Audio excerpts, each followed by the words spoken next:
Хуульчдын холбоо, өмгөөлөгчдийн холбоо шүүхийн ерөнхий зөвлөлөөс хамтран өчигдөр шүүх танхимуудын үйл ажиллагаа, өмгөөлөгч прокурорын ажлаа хэвэн явуулах нөхцөл боломжоор хэрхэн хангагдж байгаа талаар газар дээр нь танилцсан юм а. Бид нар бол энэ танхимаасаа үзэж харж байна.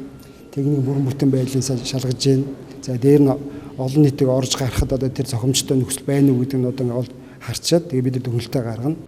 Цагдаа хорих 461 дугаар ангийн шүүх танхимын хувьд хэдийгээр шүүхийн ерөнхий зөвлөлөөс стандартын дагуу баригдсан хэдий ч хорих ангид шүүх хурал явуулна гэдэг эргээд өмгөөлөгчийн хууль ёсны үйл ажиллагаанд хүндрэл үүсэх магадaltaй хэмээн албаныхан ярьж байна.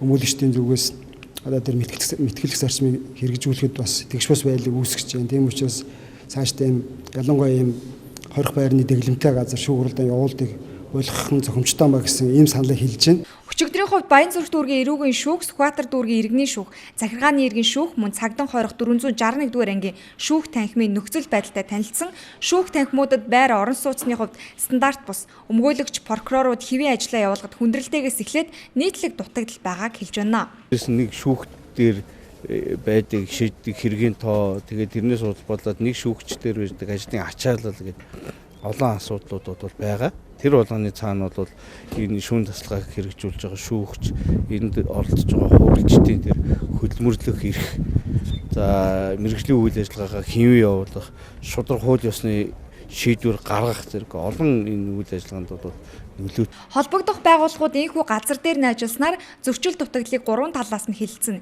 Ингээд өнөөдөр ихэд эцсийн хариу болоод тодорхой зөвлөмж гаргах юм байна.